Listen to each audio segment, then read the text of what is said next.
En Café de Tarde, Sphere Project, con José Agustín Acosta.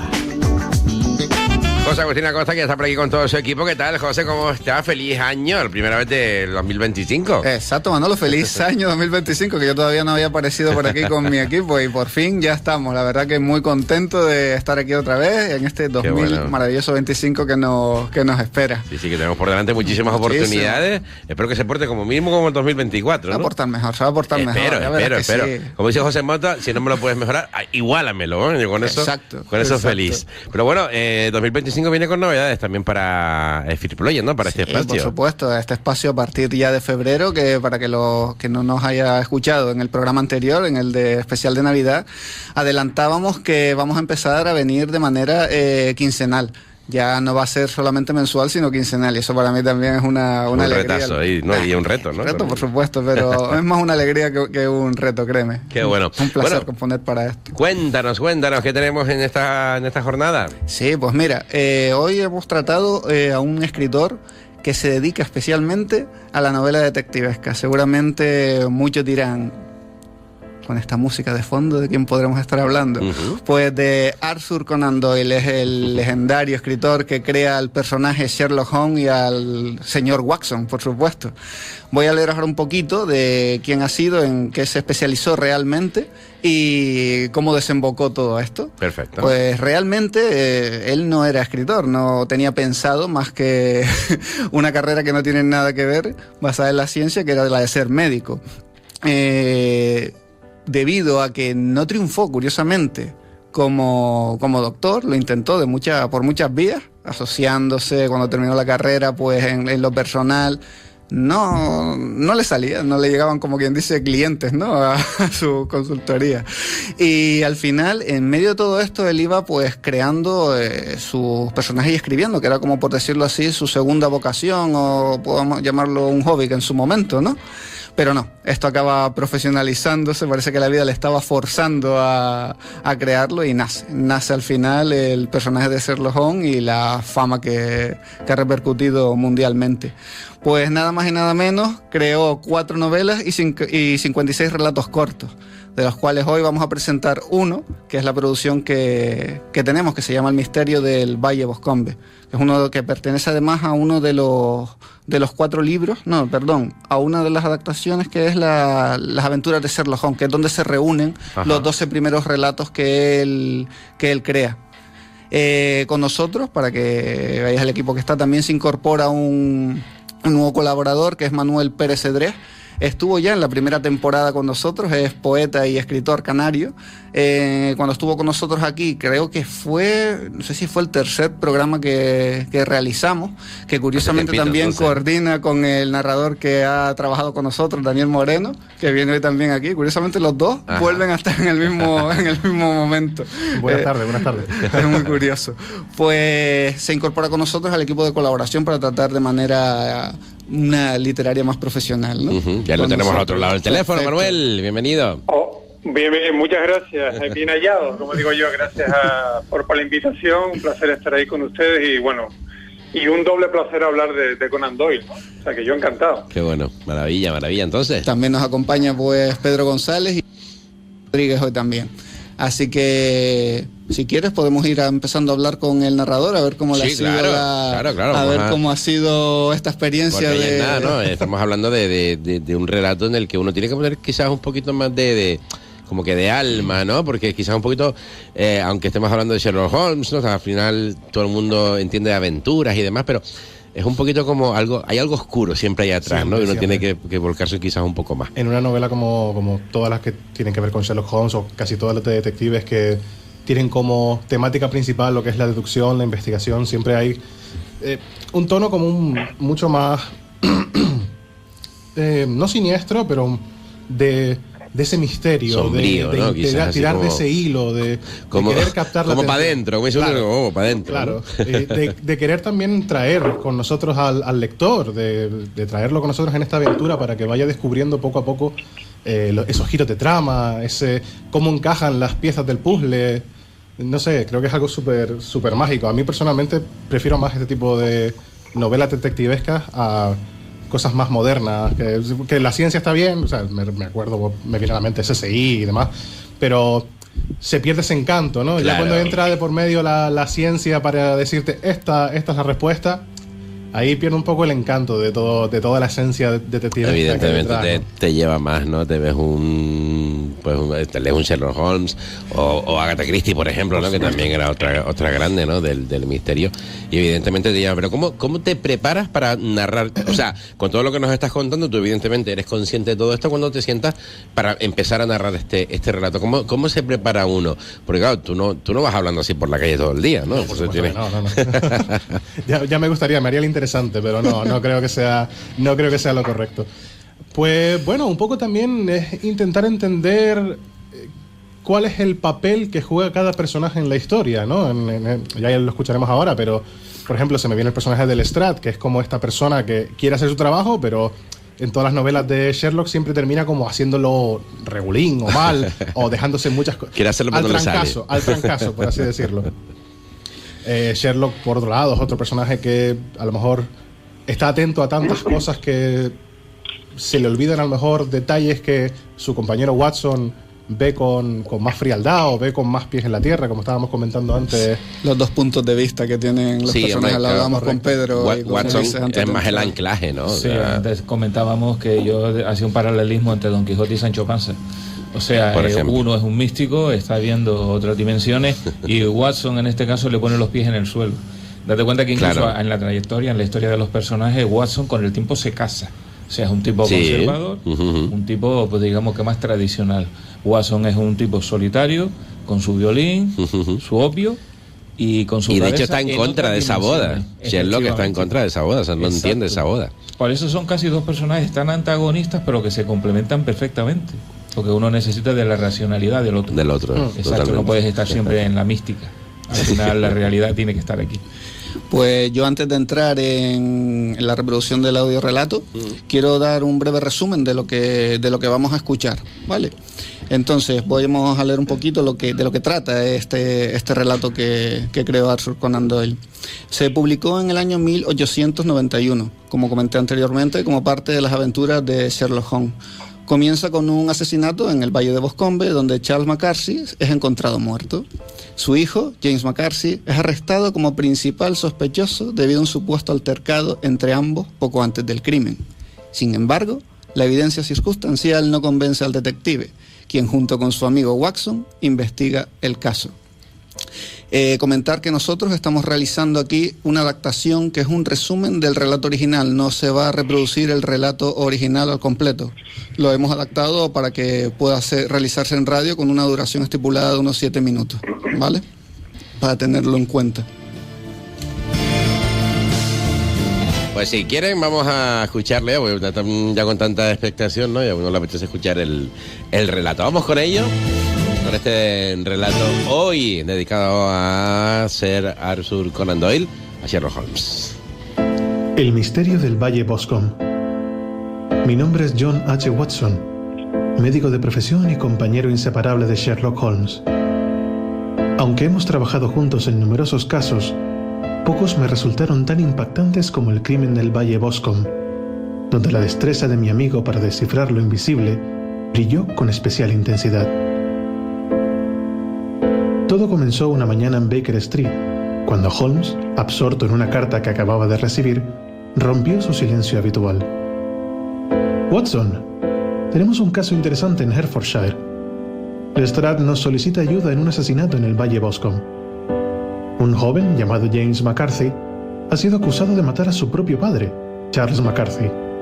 Al parecer las pruebas son concluyentes, pero hay detalles que desconciertan al inspector. Holmes tenía una razón para estar intrigado. El asesinato de un padre a manos de su hijo, aunque impactante, rara vez requería su intervención. Pero si Lestrade nos pedía ayuda, era porque algo no encajaba. Viajamos esa misma tarde a Hertfordshire, cruzando paisajes bucólicos de colinas verdes y campos dorados. Al llegar, Lestrade nos recibió con su habitual mezcla de escepticismo y respeto. Nos condujeron al lugar del crimen, junto a un lago rodeado de árboles altos donde el cuerpo de Charles McCarthy había sido encontrado con una fractura mortal en el cráneo. El joven fue visto discutiendo con su padre justo antes del crimen, explicó Lestrade. Además, fue encontrado con las manos ensangrentadas. Confiesa haber estado presente, pero niega ser el autor. Todo apunta a él. Holmes escuchó en silencio, con las manos entrelazadas detrás de la espalda, mientras inspeccionaba el terreno. Yo observaba cómo sus ojos se movían con rapidez, analizando cada detalle. Finalmente, se inclinó junto a unas huellas en el barro y me llamó. «Watson, observa esto. Aquí hubo una lucha, pero no fue solo entre padre e hijo. Estas marcas más pequeñas, más profundas, no coinciden con el calzado de ninguno de los McCarthy. Hay alguien más en esta historia». Holmes siguió examinando la escena, deteniéndose junto a un arbusto con ramas rotas. «El atacante estaba escondido aquí antes del altercado.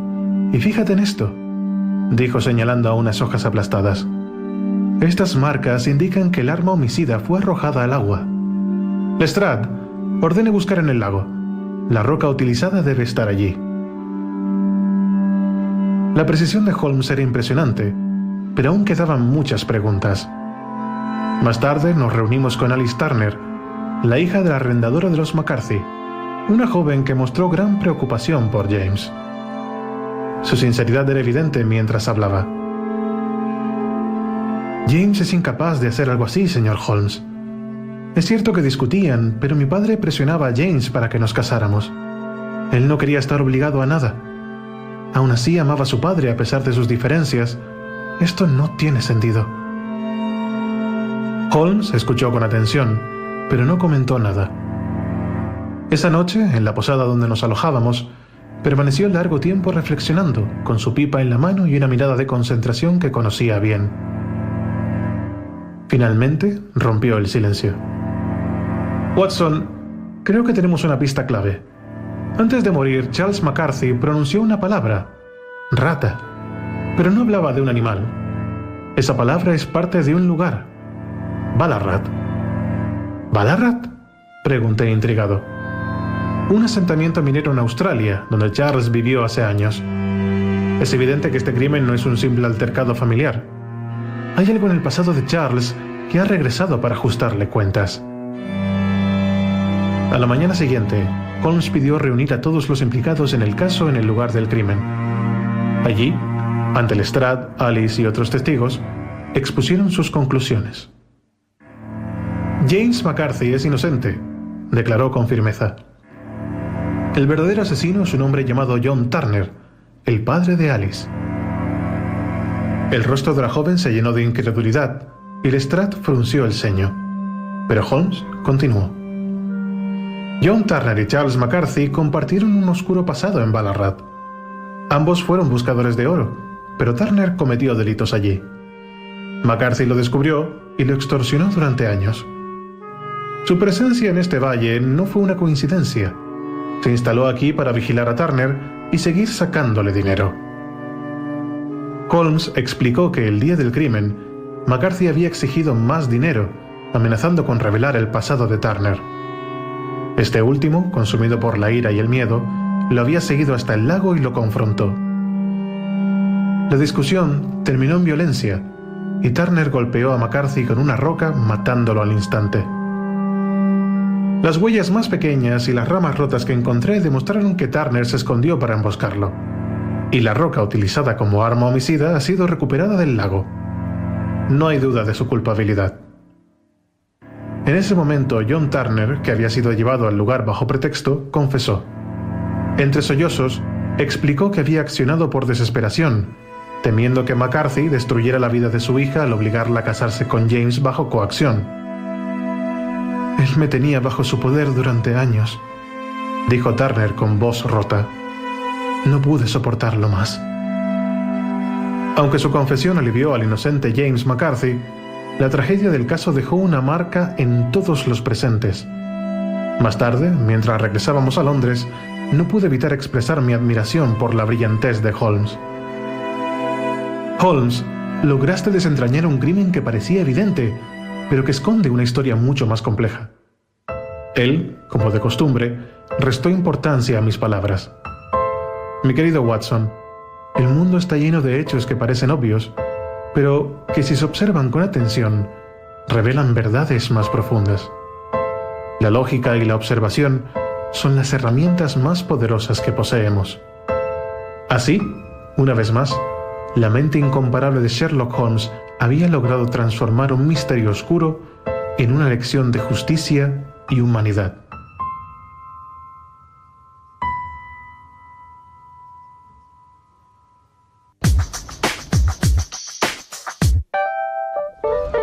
En Café de Tarde, Sphere Project, con José Agustín Acosta.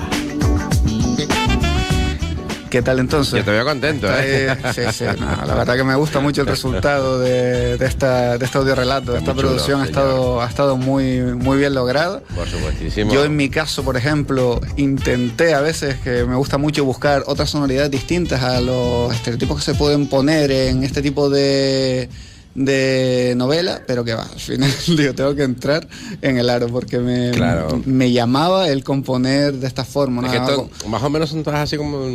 Es una composición minimalista, oscura, que tiene que ir acompañando la sensación de intriga constantemente. Quizás que no lleva otra, ¿no? Tiene que llevar esa. Sí puede haber, hay después... Pero te cargarías quizás la atmósfera, ¿no? Exacto. O sea, por ejemplo, en otras adaptaciones, que ya Ulises hablará después, de cine, se ha modificado muchísimo el personaje de Sherlock Holmes, y de ahí que la música también sea completamente pues diferente, ¿no?, a lo que uno espera. Pero cuando tratas literatura clásica en este nivel, cuesta mucho quitarse de la sensación esta de hacer una música. Totalmente. Por eso, la verdad, y después la narración, la voz que pone Daniel también ha quedado... hay que felicitar a Daniel, por supuesto. Sí.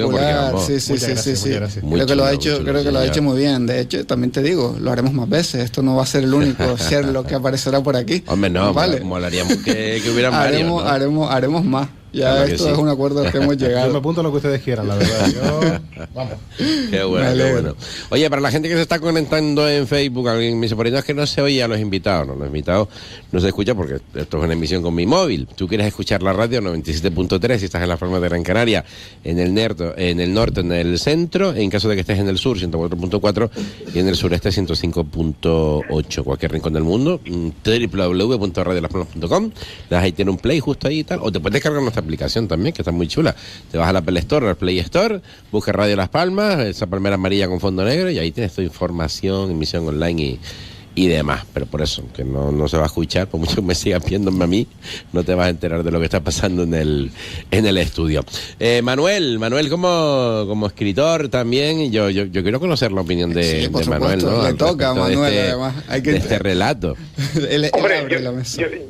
Yo dije al principio que yo estaba doblemente contento, una por participar en el programa, evidentemente, y otra por comenzar mi participación en Café de Tarde con la figura de Conan Doyle, que yo siempre digo que es uno de los autores que a mí me enseñó a leer, ¿no?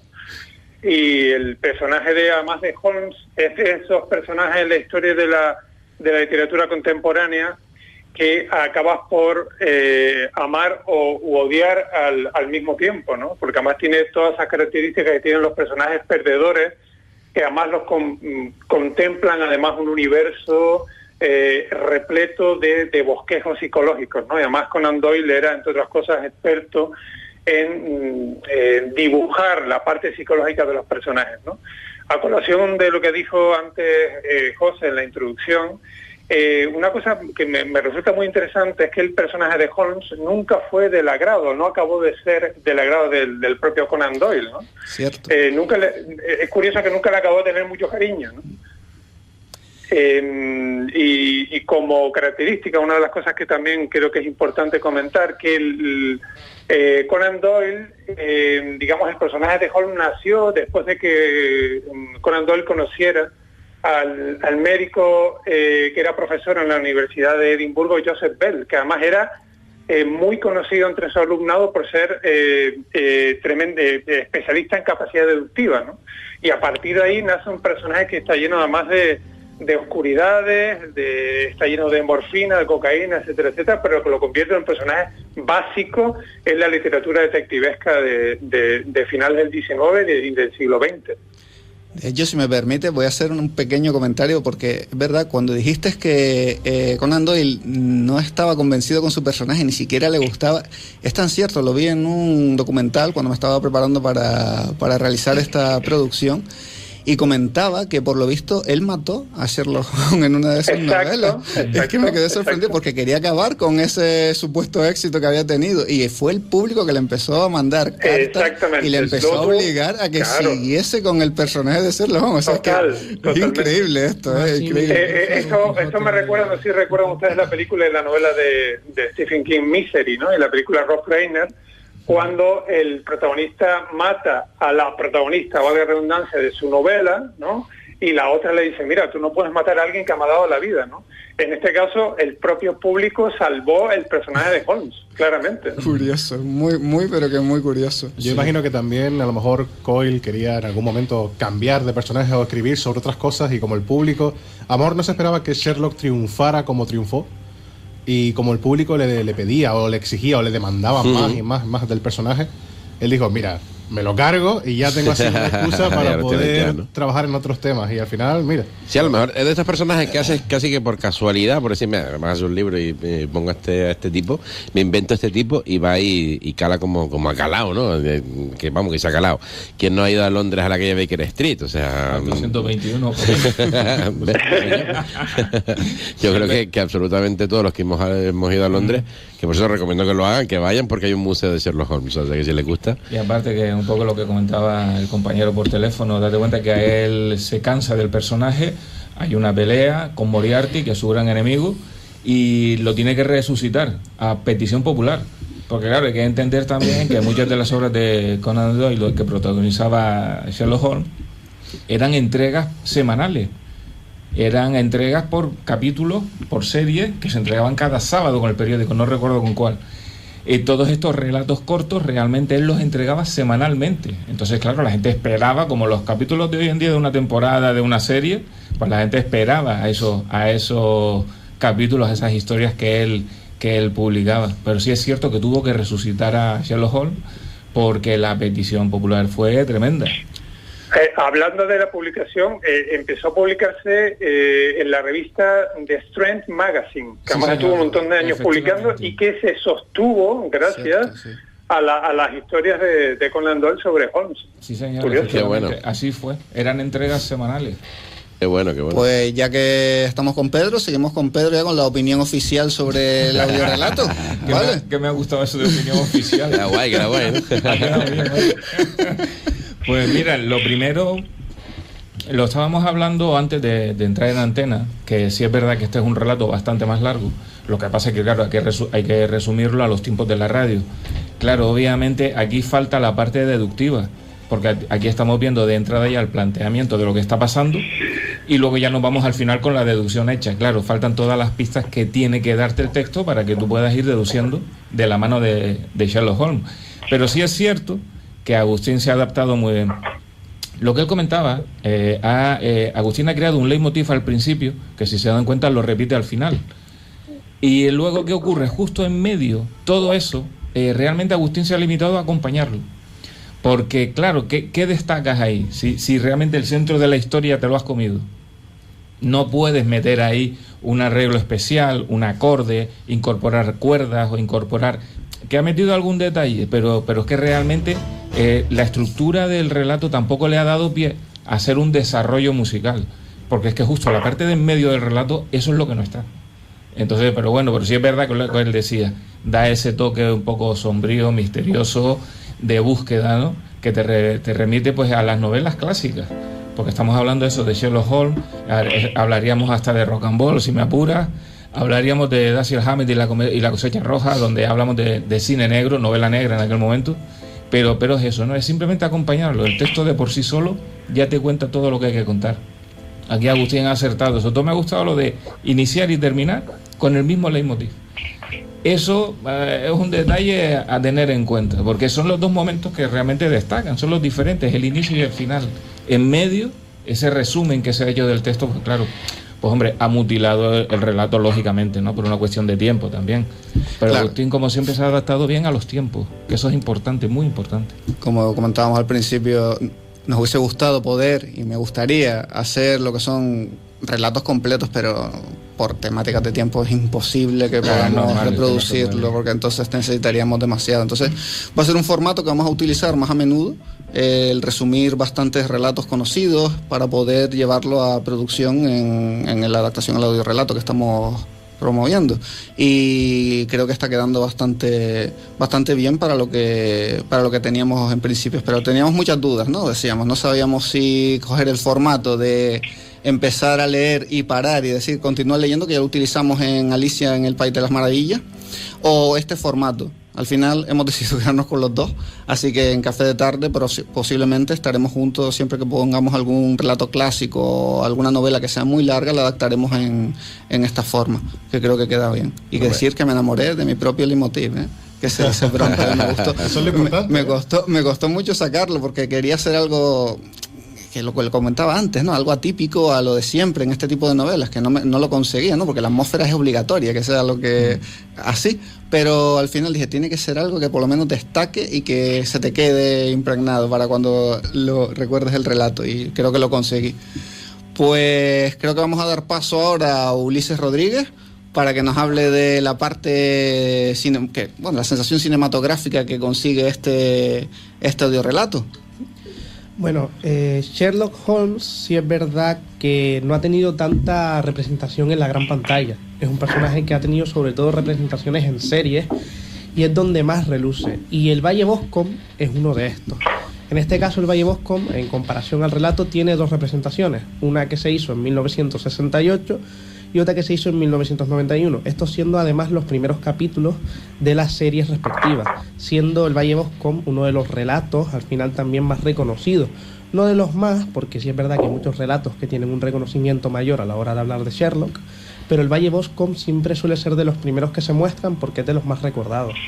En este caso, Agustín ha guiado este relato de una forma un tanto más tranquila, por decirlo así. Es un relato que al final, como ya dijo Pedro, falta como el grosso modo, ¿no? Falta la parte deductiva, pero ha logrado que cada momento que trate el relato, junto a la voz del narrador, como la melodía que suena de fondo, genera una sensación cinematográfica muy buena.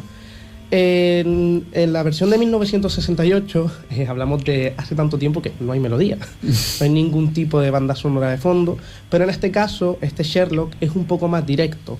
Es un Sherlock más misterioso y sobre todo también un poco más místico, mientras que el de 1991, si bien hay ciertos apuntes melódicos que son prácticamente iguales a la melodía que ha hecho Agustín, porque al final lo bueno que tiene, o lo malo, podemos verlo de ambas formas que tienen estas novelas detectivescas, que siempre suelen tener el mismo tipo de punteos musicales, porque al final es la ley, ¿no? Es el pan de cada día para este tipo de series o películas.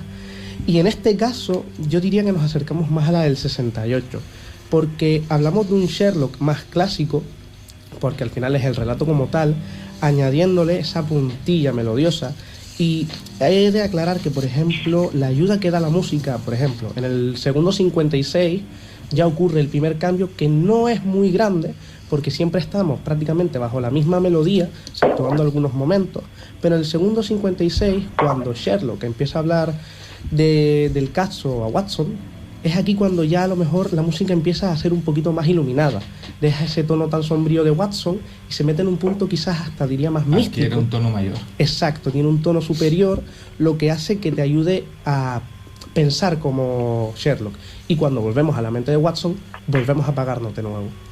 Esto al igual que cuando entra Lestrade o cuando entra Liz, vuelve a cambiar la melodía personificando un poquito a cada personaje de esta manera, permitiendo que la cabeza imagine, personifique o haga más cinematográfica esa escena misma.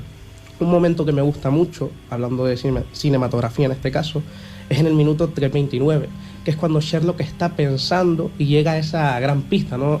Cuando está pensando entran unas notas mucho más pesadas, más lentas y más sombrías, por decirlo así. Y en el minuto 3:50, que es cuando Sherlock dice que ha dado con esa pista clave, de repente, ¡fum!, hay una luz al final del túnel, y es como si Sherlock, sí es verdad que falta a lo mejor esa parte a grosso modo, pero es como si estuviésemos viendo, te permite imaginarte cómo sería en este relato, pues una parte de Sherlock volviendo atrás, yendo pista por pista a lo largo de todo el caso. a lo largo de todo el relato al final se utiliza también mucho eso, una melodía muy sencilla que va teniendo varios cambios que te permiten imaginarte en la mente toda, como si fuese toda una película, una gran pantalla solo del Valle Boscombe. Y nada más que decir, simplemente repuntar eso, que el Sherlock al final es muy directo, es un Sherlock muy misticista, por decirlo así, muy tranquilo, muy similar al de 1968, que al final es el más símil al relato original. Y la pena es eso, que el relato se me hizo muy corto, que cuando me vi 50 minutos de 1968 y 50 minutos de 1991, ya sí es verdad que cuando volví a escuchar el relato fue como, wow, hay mucha información aquí que ojalá ver con esta calidad sonora y esta calidad de narración. Y la verdad que en una gran pantalla quizás una vez más no lo veo tanto, por eso mismo, porque es un relato al final que tampoco tiene mucho de lo que sacarse, pero ya se lo comenté a Agustín, incluso antes fuera de aquí, que me gustaría ver eso, a lo mejor 50 minutos de un relato de este tipo con diferentes relatos de Sherlock Holmes como si fuese la misma serie programada, que ya se ha hecho varias veces. Es posible que se haga algo así. Pues yo quisiera rellenar un poquito lo que has dicho, sobre todo en el tema de las adaptaciones cinematográficas. Por ejemplo, ya en el año, si no recuerdo mal, a ver, lo tengo apuntado por aquí. Sí, en el año 2009 y 2011 ya son las últimas adaptaciones cinematográficas que se realizan, que son el Sherlock Holmes y el Juego de Sombras, en donde el compositor Hans Zimmer crea la banda sonora para estas películas. Justo lo que está sonando ahora mismo, que yo pude disfrutar en directo con mi mujer en Madrid, ¿sabes? Fui a ver el gran espectáculo que da Hans Zimmer en directo y eso es bárbaro. Eso yo, que ame la música cinematográfica, tiene que ir una vez en la vida. Manolo, tienes que ir, ¿eh? Sí, hombre, y tanto. A mí me encanta. A ver, yo no he visto a Hans Zimmer, pero sí a la Orquesta Comunitaria de Gran Canaria, por ejemplo, que han hecho muchas cositas de cine y es una flipada. O sea, escuchar bandas sonoras ahí en directo. Pues altamente recomendable ese espectáculo. Súper recomendable. Porque, ya digo, es cultura de alto nivel. También, pues mira, en adaptaciones de televisión se hizo también Elementary, no sé si lo recuerdan, que trasladó a Holmes a la ciudad de Nueva York y presentó a una doctora Watson, interpretada por Lucy Liu. No sé si recordarán algunos de esa serie, sí, pero también esa serie estuvo pues mucho tiempo, creo, a ver, lo tengo aquí apuntado, del 2012 hasta el 2019. Se estuvo presentando. Bastante tiempo. Si me permite, sí, claro. El personaje de Sherlock Holmes es un personaje que desde los años 40 ya está presente en la cinematografía. O sea, Basil Rathbone ha sido el Sherlock Holmes arquetípico. O sea, sí, hay una imagen de Sherlock Holmes, es la de este actor. Luego Peter Cushing, en las producciones que hizo Universal en los años 50, se convirtió en el arquetipo. Pero luego, si avanzamos un poco, hay una película no muy conocida que se llama Asesinato por Decreto, buenísima, que es muy difícil de encontrar. Yo la compré en DVD hace ni se sabe, y da una opción diferente porque mezcla a Sherlock Holmes con Jack el Destripador. Entonces pone a Sherlock Holmes investigando, intentando localizarlo, y luego quizá una adaptación juvenil, es El secreto de la pirámide. O sea, claro, Sherlock Holmes es un jovencito estudiante y Watson que va a llegar. Claro, son los dos personajes. La de Spielberg, además. En su adolescencia. Se la pasa pipa con esa película. Y a mí me encanta esa película, por cierto. Pero son personajes que son propiedad de la cultura. Que hubiera sido, ¿no? Si Sherlock Holmes hubiera sido joven. Imagínate, exacto, así hubiera sido, quizás. ¿Y qué opina Manuel de todo esto que hemos escuchado? Bueno, un placer escucharos, por cierto. A ver, es que claro, sobre Conan Doyle, cuando empezamos a leer, cuando empezamos a entender o a intentar entender su obra, también tenemos que intentar entender su vida, ¿no? Que fue un tipo tremendamente aventurero y lleno, además de historias propias que luego construyeron el personaje, el detective de Baker Street, ¿no? Porque como dijo antes José Agustín, Conan Doyle fue escritor no solamente por vocación, que también por aburrimiento, ¿no? Porque en su consulta de Londres de oftalmología no entraba ni Dios y el tipo se dedicó a escribir y acabó haciendo lo que hizo, ¿no? Luego quiso ser soldado en la Primera Guerra Mundial, pero tampoco pudo, lo rechazaron, y además su hijo murió en la Primera Guerra Mundial. Luego se hizo fanático del espiritismo, no sé si lo saben.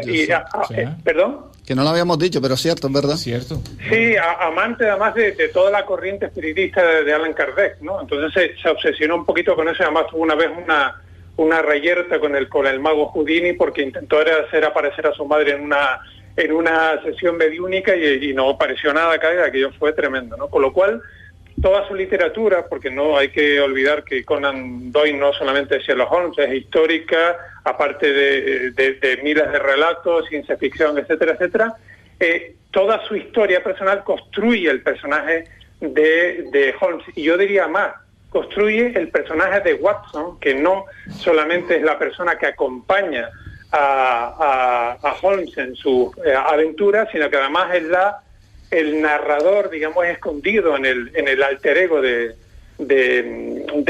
Watson, que no olvidemos que es médico además, como el propio Conan Doyle, y que él pone su voz a través de ese personaje, que es además uno de los narradores de la mayoría de los cuentos, ¿no? Si algo destaca en el estilo del escritor británico, para mí sería la elegancia y lo puntilloso que es con el estudio psicológico de los personajes en general, ¿no? Y luego hay otra cosa que a mí me interesa mucho también, personalmente como lector, como espectador también, que es la incitación que hace el propio escritor para que el lector no sea un mero sujeto pasivo de la historia, sino también participe de una forma muy activa, se comprometa con la historia y averigüe también, que se convierta en una especie de detective añadido a la propia historia, ¿no? Eso también me resulta muy interesante en la obra de Conan Doyle y está también en esta, ¿no? En este relato. Y otra cosa que también me parece muy divertida y es que los malos en las historias de Conan Doyle siempre son malos. Es decir, no hay ni el más mínimo sesgo de bondad. O sea, los malos son malos siempre. Además, desde el punto de vista primitivo de la maldad absoluta, ¿no? Y luego, evidentemente, todo eso rellenado o conducido con un estilo tremendamente depurado, directo, desnudo, evocador y de alguna forma realista, porque hay que recordar que Conan Doyle no inventó el género detectivesco, pero sí ayudó comparándolo, por ejemplo, con lo que pudo hacer en aquella época Edgar Allan Poe, a depurar el estilo y convertirlo en algo que pudiera ser deglutido o masticado por el público más generalista, ¿no? Entonces, esta historia, este relato, como los otros 55, no solamente desgrana la personalidad adictiva del propio digamos, en su versión extensa, ¿no? Completa. Esa personalidad adictiva de Holmes, no solamente por él mismo, por sus vicios, ¿no? Algo en general, sino también por, digamos, subrayar cada esencia de cada crimen. Es decir, es un absoluto, no sé, a mí me parece que Holmes, en definitiva, no deja de ser un tipo, como el propio Conan Doyle, tremendamente puntilloso, que lo es, pero además utiliza también, Conan Doyle utiliza muchas veces al propio Holmes para criticar cosas de la realidad, de la sociedad, como la religión. O sea, todos los libros de Conan Doyle y todos los relatos, la mayoría, muchos de los relatos de Conan Doyle, hay en extremo, hay una necesidad del escritor por criticar, digamos, parámetros de la sociedad de aquella época, la sociedad victoriana, que a él no le gustaban, ¿no? Si me permite un minuto, me gustaría puntualizar un par de cosas. Primero, con respecto a su obsesión por el espiritismo, hay una edición de la editorial Underkammer del año 2021 que se llama El caso de la fotografía de espíritus, que lo recomiendo encarecidamente, además con una edición bastante bonita. Con respecto a las 4 novelas de Holmes, Estudio en Escarlata, El signo de los 4, El perro de los Baskerville y La calle del miedo, hay otra excelente edición de Alma Ediciones, que creo que sería importante. Y para terminar, me gustaría, ya que has hablado de series y películas, si me lo permiten los expertos en cine, dar 3 apuntes sobre el propio Conan Doyle y también sobre Holmes, ¿no? Recordarán seguramente El fraile franciscano interpretado por Sean Connery en El nombre de la rosa, de Humberto Eco. Ese personaje se llama Guillermo de Baskerville, en homenaje a 2 cosas: una, a Guillermo de Ockham, que era un filósofo medieval, y a el propio, y ya está relacionado con El perro de los Baskerville, ¿no? O sea, que fue un homenaje de Humberto Eco a Conan Doyle. Luego, me gustaría también comentar una serie que antes sonó parte de la sintonía, que es Sherlock, que es una serie de la BBC, que está protagonizada por Benedict Cumberbatch como Holmes y Martin Freeman como Watson, creo que se llama Andrew Scott como Moriarty. Y lo último, hablando de películas, hay una película que a mí me encantó, que está dirigida por Billy Wilder en 1970, que se llama La vida privada de Sherlock Holmes, que es una comedia más maravillosa. Efectivamente. Pues tenemos que dejarlo aquí porque ya no tenemos mucho más tiempo, Manuel. Mil gracias y volveremos, por supuesto, a escucharte dentro de este espacio, dentro de este El Film Project. Gracias, Manuel. Un abrazo. Gracias a ustedes. Gracias, Manuel. Chao. Hasta luego. Y José, para ponerle el punto y final. Rapidito. Simplemente os adelanto que para el próximo mes nos vamos de la novela detectivesca al arte moderno, que vamos a tratar a la figura de Marcel Duchamp con su movimiento El Ready Made. No digo más. Como siempre, investiguen y si no, esperen a los próximos programas. Lo dividiremos en dos partes, evidentemente, que eso no lo dije al principio. Las temáticas serán la misma por mes, pero divididas en dos partes, ¿vale? Así que eso es lo que trataremos. Y un placer, como siempre. Muchísimas gracias, Ulises, Daniel, Pedro y, por supuesto, José Agustín Acosta, que volveremos a estar nuevamente compartiendo micrófono pues en el primer jueves de febrero. Solamente una cosa, esto es una curiosidad. Bram Stoker lo conocemos todos, el autor de Drácula. Vale, pues Bram es la abreviatura de Abraham. Ajá. Fue secretario de Conan Doyle. Pues mira qué cosa. Gracias, Pedro, lo escuchamos mañana también con claro que esta sí, música. estamos aquí. Muchísimas gracias. Nosotros nos quedamos...